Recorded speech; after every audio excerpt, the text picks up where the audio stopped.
Eyewitness to Eternity, Solomon, Cave of Ages, Luz, and much more. He lives. A new name discovered to add to his long list of names and attributes. He lives through the ages, not only lingering within the hidden pages and scrolls of human history, but also through secretive past, mysterious present and more, the mystical future of mankind. He is the Wizard of Ages, tutor of sages and the master of space and time. He gives the cause its effect. Wherever one peers into, he pops up out of nowhere to play a pivotal character in an intriguing manner in every single known culture, and lore recorded and legends carried by ancient tongues that rewarded. A fascinating personality, wise and amusing, even excitingly entertaining. Indeed, without him, ancient myth and theology would be dull and out of context. He is a man, more than a man, he is immortal. Maybe that is where he became so witty and adorable. A man with thousands faces and names. And just as much roles influencing all mystical events of the ancient ancestry, enriching legends in every continent and every culture and religion.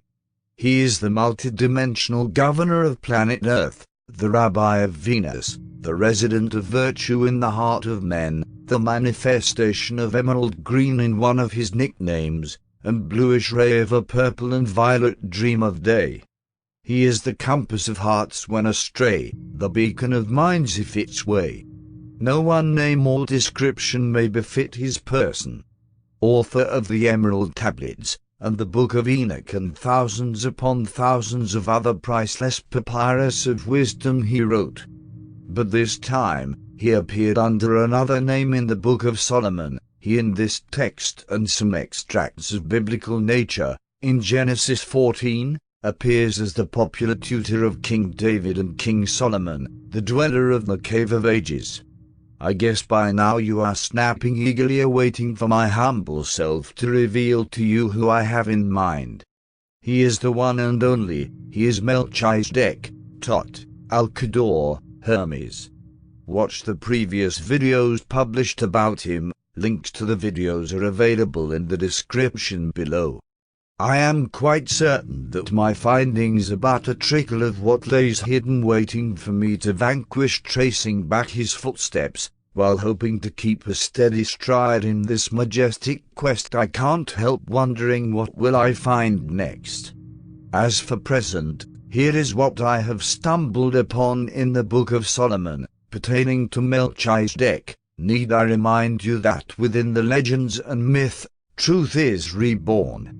Another fact to draw me into attachment to this manuscript is my discovery to an answer of a puzzle that bewildered me for decades concerning what used to be known as the Cave of Daniel.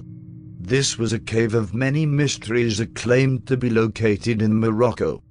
The story tells of its opening once a year, and admits pupils for the art of alchemy and the beyond, such as magic, with a K, rather than magic, and so on and so forth.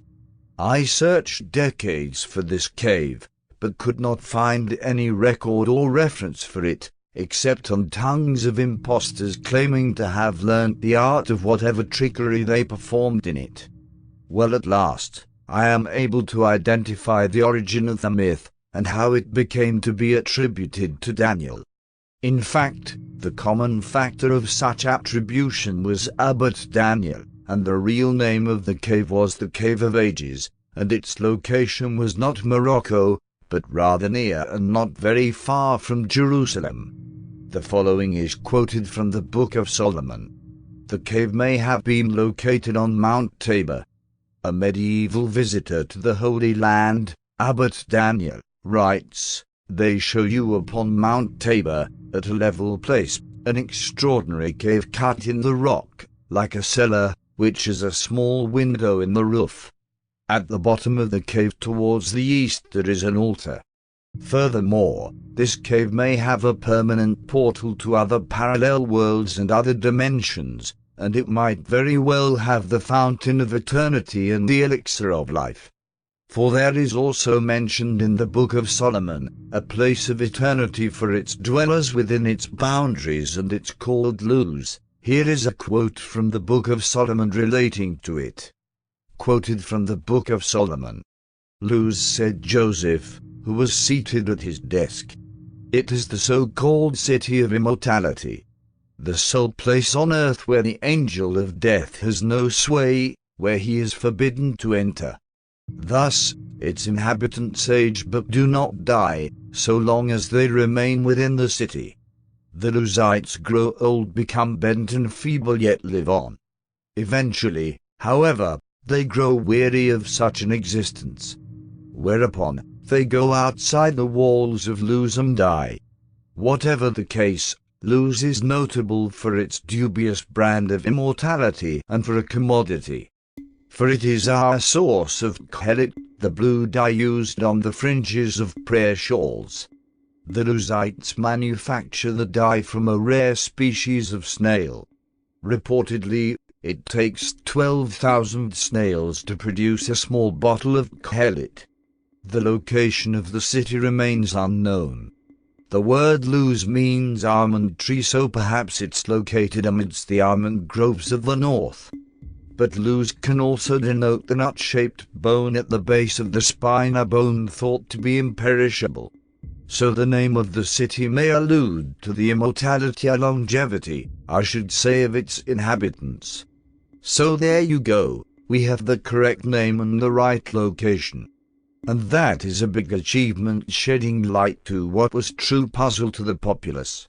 The meaning of the name Melchizedek is King of Righteousness, consisting of two words, Melech, meaning king, and Zedek, meaning righteousness, the Z pronounced as S, which are an interpretation of his name.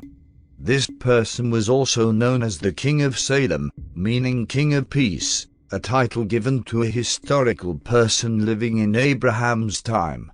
Melchizedek was nicknamed the priest forever. He was known to have no beginning and no end, an eternal divine and heavenly being. In the Book of King Solomon by Eyewitness, court historian, discovered, translated and annotated by Professor Solomon, quoted the following: Melchizedek is a significant figure in the Bible, though he makes but a single, brief appearance. In Genesis 14 he approaches Abraham, who has just returned from a battle, presents the patriarch with bread and wine, and blesses him in the name of El. Melchizedek then slips away, though not before eliciting from Abraham a tithe on his war spoils, and is heard from no more. Then another quote mentions the following: Who was this mystery man, whose name means my ruler, God, is righteous? What was his purpose? Did he initiate Abraham? We are told only that he was the king of Salem and a priest of El, or God Most High. El is described as the creator of heaven and earth.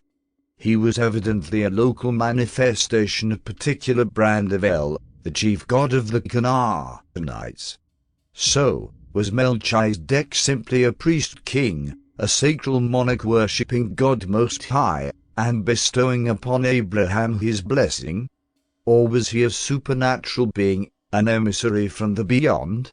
Philo of Alexandria seems to have thought so, describing Melchizedek as the Logos, that is, the divine word. The book of Hebrews deems him to be without father, without mother, without ancestors, having neither beginning of days nor end of life, a priest abiding forever. And the Melchizedek text, one of the Dead Sea Scrolls, has him hobnobbing with angels.